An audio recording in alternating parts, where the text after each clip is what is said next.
Ako si Mai Salazar, hatid sa inyo ang mga pinakamainit na balita sa bansa dito sa News Force. Sa ulo ng mga balita, Bulkang Mayon muling nagbubuga ng abo. Banta ng ASF nagresulta sa pagkamatay ng mahigit 500 baboy. DICT nakapagtala ng panibagong cyber threat sa website ng mga ahensya ng gobyerno. Ginanap na Travel Tour Expo 2024 itinuring na pinakamalaking travel fair sa bansa. Mga nasawi dulot ng pagbaha at landslide sa Mindanao nasa 16 na. Ilang batikang artista wagi sa MIFF Awards Night sa Hollywood. Patas at pantay na balita, komprehensibong ulat para sa pulso ng masa. Ito ang News Force. Para sa unang balita, nakapagtala ng phreatic eruption ang Bulkang Mayon nitong linggo, alas 4:37 ng hapon. Tumagal ito ng 169 na segundo batay sa tala ng Philippine Institute of Volcanology and Seismology o PHIVOLCS. Mayroong naobserbahang rockfall, pyroclastic density currents at 1,200 metro ng ash plume sa timog kanluran ng bulkan. Pagamat nagbigay paalala muli ng ibayong pag-iingat ang PHIVOLCS, nananatili pa rin sa Alert Level 2 status ang Bulkang Mayon buhat pa noong Disyembre.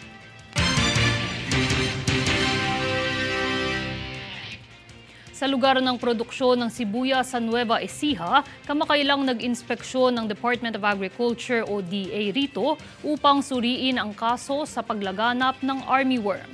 Para sa balita, narito si Jade Buhoy. Nagsagawa ng pagsusuri sa lugar ng produksyon ng sibuyas sa Nueva Ecija ang Department of Agriculture o DA at Regional Crop Protection Center o RCPC upang mainspeksyon kung mayroong umuusbong na kaso ng armyworm. Ang pagsusuring ito ay dinaluhan ng mga dalubhasa mula sa Bureau of Plant Industry at mga eksperto sa agrikultura. Bahagi ng inisyatibong ito ay ang pagsusuri sa pamamaraan ng pagsasaka, kalagayan ng lupa at iba pang saklaw na posibleng makaimpluwensya sa takbo ng produksyon sa sibuyas. Dagdag pa rito ang issue sa pag-atake ng armyworm sa mga ani kung saan naghandog ng solusyon ang RCPC gaya ng paglalagay ng pheromone lure at pagsasagawa ng technical briefing upang mapuksa ang paglaganap nito. Pahayag ng DA, kanilang inaasahan na ang mga aksyong isinagawa ay magiging bahagi ng pagpapanatili at pagpapaunlad sa industriya ng sibuyas sa Nueva Ecija. Jade Buhoy, nag-uulat para sa One Media Network.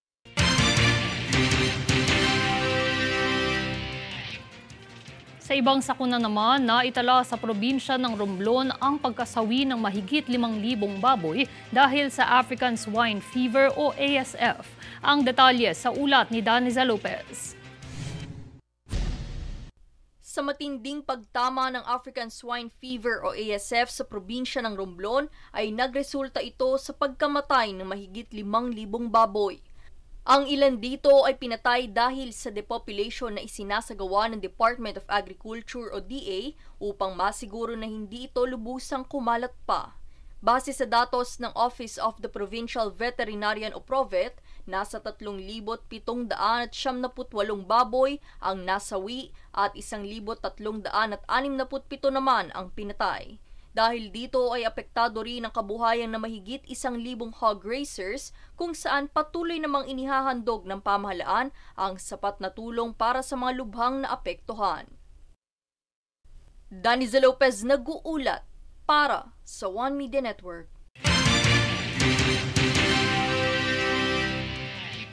Bumisita kamakailan ang alkalde ng lungsod ng Quezon na si Mayor Joy Belmonte para magsagawa ng inspeksyon sa kahabaan ng Banawe, Chinatown alinsunod sa paghahanda sa nalalapit na selebrasyon ng Chinese New Year.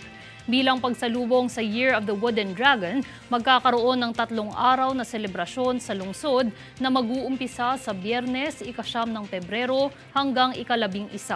Samantala, maraming mga aktibidad ang inihanda ng lungsod ngayong taon kung saan kabilang dito ang QC Chinatown Heritage Tour, food, arts and craft fair, float parade at iba-ibang performances mula sa local groups and celebrity guests.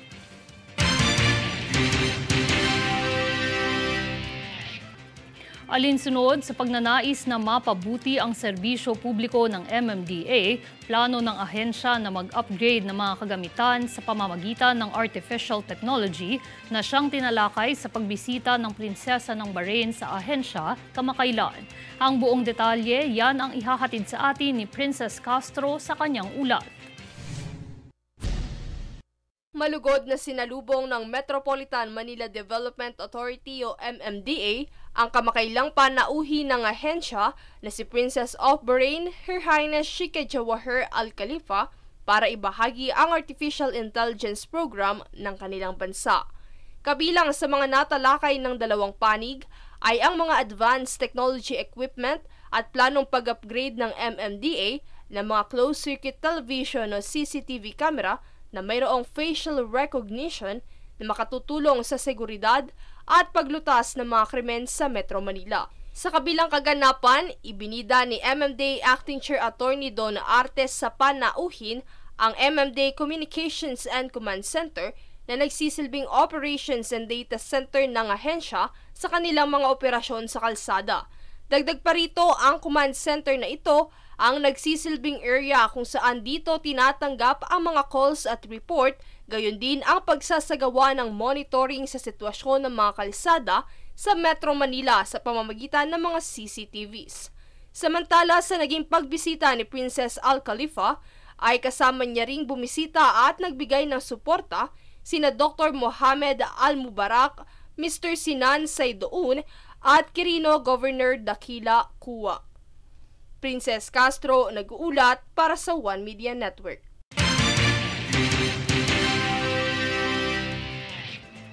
Personal na ipinamahagi ni Department of Social Welfare and Development o DSWD Secretary Rex Gatchalian ang Family Food Packs o FFP sa mga residente ng Caraga, Davao Oriental na naapektuhan ng sama ng panahon. Ang sama ng panahon ay nagdulot din ng pagbaha sa lalawigan kaya't isinagawa rin ni Gatchalian ang inspeksyon sa mga infrastruktura na nasira sa bayan. Mahigit 500 residente naman ang nakatanggap ng FFPs mula sa DSWD.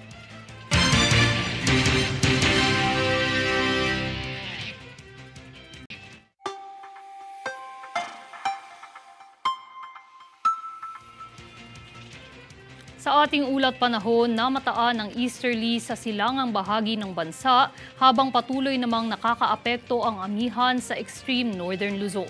Dahil rito, asahan ng bahagyang maulap na papawirin na may pulupulong mahinang mga pag-ulan sa Batanes at Babuyan Islands. Posibleng flash floods naman sa Metro Manila at natitirang bahagi ng bansa.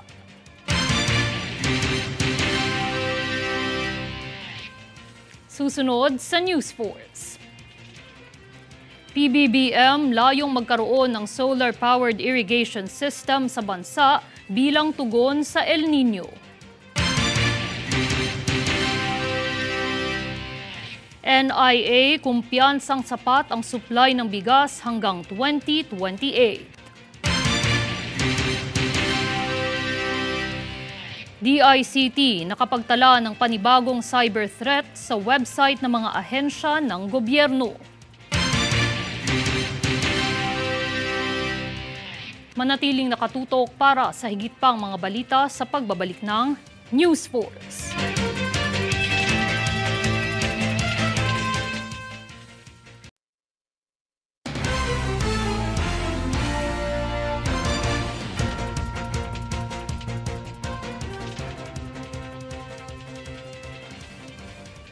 Bilang tugon sa banta ng El Nino, plano ni Pangulong Ferdinand Marcos Jr. na gayahin ang solar-powered irrigation system ng Vietnam.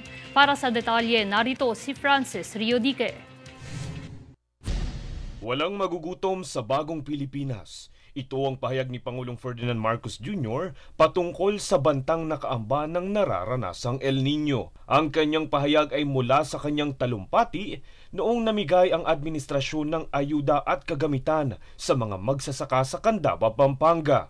Mahigit 12,000 magsasaka ang nabahaginan ng tulong, pati na rin ang 10 mga asosasyon o kooperatiba ng mga magsasaka.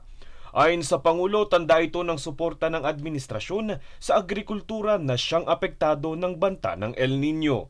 Pagtitiyak pa niya, mas paigtingin ang pagtugon sa mga suliraning hatid nito sa pamamagitan ng paggamit ng solar-powered irrigation system na tulad ng sa Vietnam. Kung sakaling mapatupad ang proyektong ito, mayroon umanong karagdagang 180,000 hektarya ang masasakop na irigasyon. Libo-libong unit umano ang itatalaga, ngunit hindi nagbigay ng tiyak na timeline ang Pangulo. Francis Riudique, nag-uulat para sa One Media Network. Kaugnay pang balita, nakipag-ugnayan si Pangulong Bongbong Marcos sa Department of Agriculture o DA kamakailan ukol sa mga hakbang upang masolusyonan ang epekto ng nalalapit na El Nino. Para sa balita, narito si Jade Buhoy. Nagpahayag si Pangulong Bongbong Marcos Jr. ukol sa pag-asang lumago ang industriya ng palay pati na rin ang sektor sa agrikultura sa kabila ng bantang dulot ng El Nino sa pamamagitan ng kanilang pakikipag-ugnayan sa Department of Agriculture o DA na magbahagi ng mas mainam na kalidad ng buto ng palay at pataba sa lupang tinataniman. Bahagi ng nasabing inisyatibo ay ang proyekto ng DA ukol sa National Rice Program na naglalayong magtayo ng post-harvest facilities, maghandog ng extension services, mas malawak na pananaliksik pati na rin ang paggawa ng mga irigasyon. Ayon naman sa kalihim ng DA na si Francisco Chu Laurel Jr., kasalukuyang binabantayan ng DA ang pagtaas ng produksyon sa mga sakahan, partikular na ang ani sa palay upang mapanatili ang sapat na supply ng pagkain sa bansa. Jade Buhoy, nag-uulat para sa One Media Network. Kumpiyansa ang National Irrigation Administration o NIA na posibleng maging sapat ang supply ng bigas sa 2028 sa pagtatapos ng termino ni Pangulong Ferdinand Marcos Jr. Ayon kay NIA Acting Administrator Engineer Eduardo Guillen, posible itong mangyari kung masosolusyonan ang mga reservoir at diversion types ng mga dam. Anya, kahit na may nakaambang banta ang El Nino, naniniwala siya na tataas ang produksyon ng palay.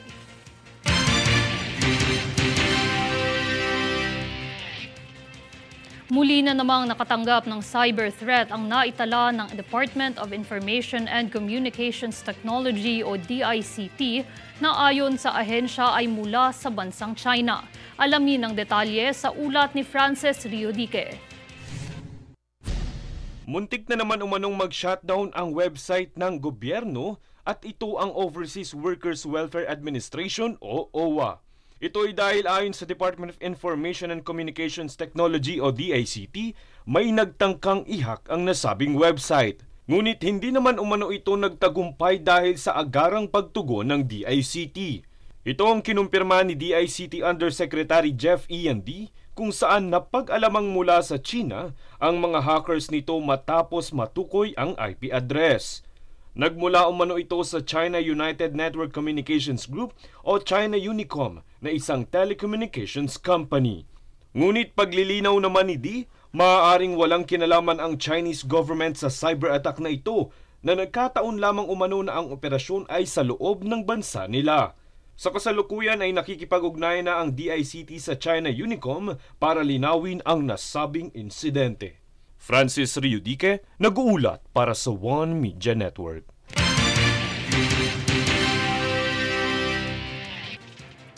Bagamat kamakailang naging tampok ang issue ukol sa pagmungkahing ihiwalay ang Mindanao sa Pilipinas, nagpahayag ang kalihim ng Department of Budget and Management o DBM na si Amina Pangandaman ukol sa hangarin nitong kontribusyon na mas paigtingin ang pag-unlad ng bansa. Base sa inilathalang pahayag ni Pangandaman, bilang kaisa-isang Pilipinang Muslim na miyembro ng gabinete, kanila raw pagtutuunan na maging bahagi ng kapayapaan at kaunlaran ang Mindanao upang makamit ang layunin ng Bagong Pilipinas Campaign. Aniya sa patuloy na pagbuo sa mga ahensyang naipatayo sa rehiyon gaya ng PRC, LTO at pagbuo ng mga forum, kampante silang ang pagbabago sa sektor ng ekonomiya ay makakamit ng rehiyon.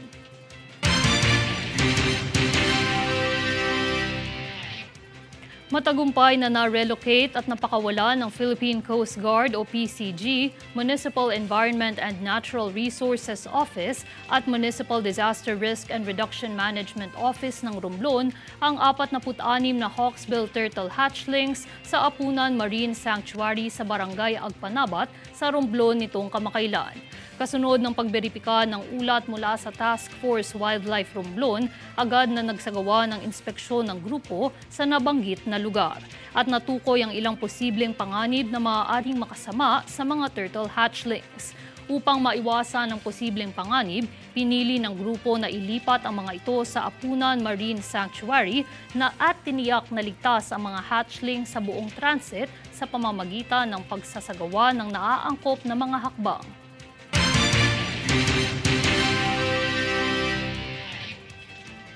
Ang 2024 Travel Tour Expo o TTE na itinuturing na pinakamalaking travel fair sa Pilipinas ay nagbukas sa publiko mula nitong nagdaang Biyernes, 2 ng Pebrero hanggang 4 ng Pebrero.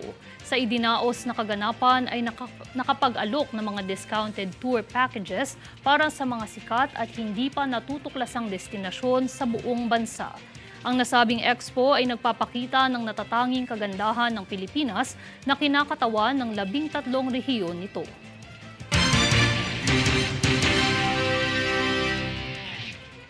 Susunod sa News Force. DOT muling inilunsad ang Philippine Travel Awards. Mga nasawi dulot ng pagbaha, landslide sa Mindanao, nasa 16 na.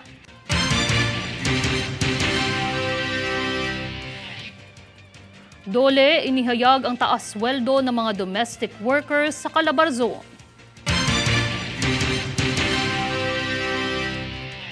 Manatiling nakatutok para sa higit pang mga balita sa pagbabalik ng News Force.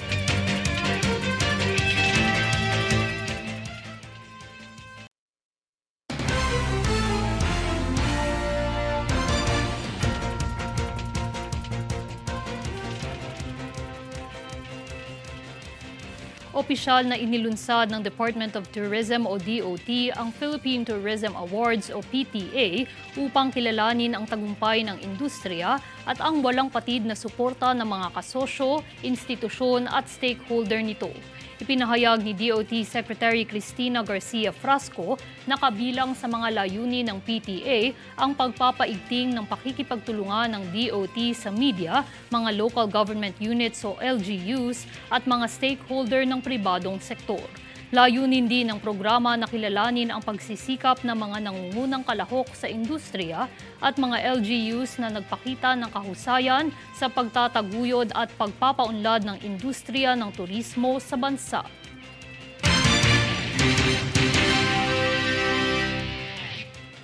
Samantala, umakyat na sa 16 na katao ang namatay dulot ng walang patid na pag-ulan, pagbaha at pagguho ng lupa sa Mindanao.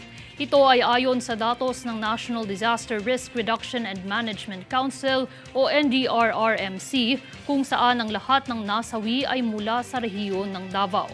1 linggo na ang nakalilipas matapos malubog sa baha ang Mindanao dahil sa malakas na pag-ulan dulot ng trough ng Low Pressure Area o LPA.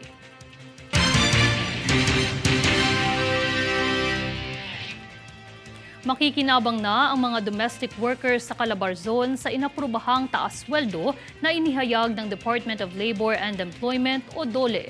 Yan ang balitang dala ni Daniza Lopez. Sa pag-aproba ng Regional Tripartite Wages and Productivity Board o RTWPB sa dagdag pasahod ng mga domestic workers ay ibinahagi ito ng Department of Labor and Employment o DOLE. Ang mga domestic workers sa Cavite, Laguna, Batangas, Rizal at Quezon o Calabarzon ay makakatanggap ng 1,000 dagdag sa kanilang sahod. Nasa mahigit 200,000 trabahador ang makikinabang sa nasabing wage order kung saan epektibo na ito sa ika-19 ng Pebrero. Matatandaan ang wage order ay naprubahan noong ika-22 ng Enero taong kasalukuyan. Daniza Lopez nag-uulat para sa One Media Network.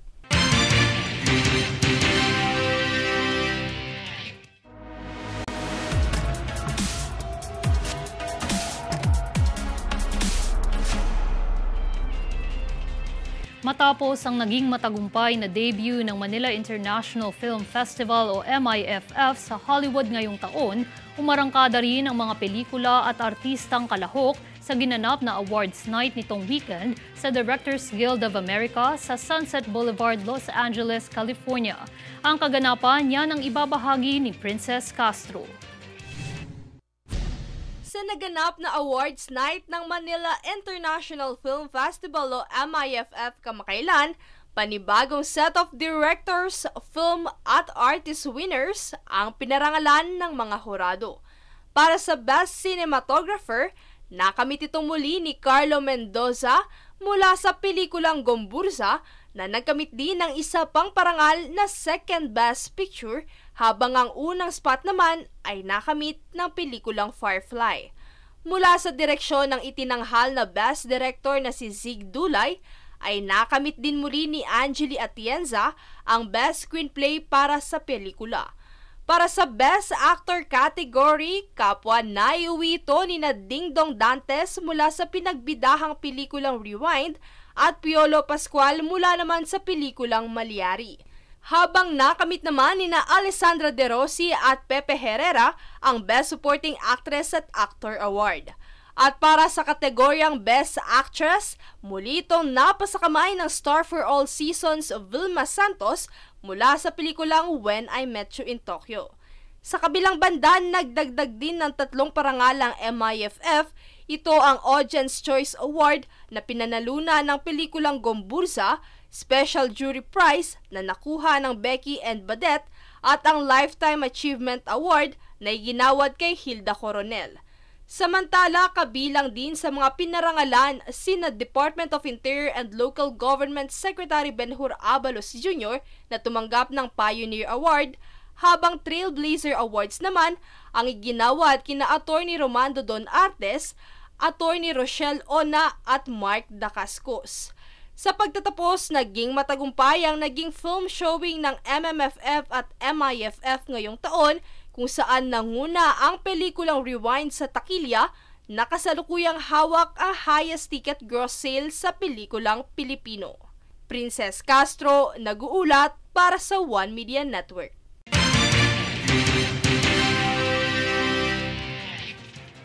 At narito ang recap ng mga nagbabagang balita ngayon. Sa ulo ng mga balita, Bulkang Mayon muling nagbubuga ng abo. Banta ng ASF nagresulta sa pagkamatay ng mahigit 500 baboy. DICT nakapagtala ng panibagong cyber threat sa website ng mga ahensya ng gobyerno. Ginanap na Travel Tour Expo 2024, itinuring na pinakamalaking travel fair sa bansa. Mga nasawi dulot ng pagbaha at landslide sa Mindanao, nasa 16 na. Ilang batikang artista wagi sa MIFF Awards Night sa Hollywood. Patas at pantay na balita, komprehensibong ulat para sa pulso ng masa. Ito ang News Force. At yan ang pinakamainit na mga balita ngayong araw. Manatiling nakatutok sa aming mga ulat at updates sa aming Facebook page, facebook.com/One Media Network.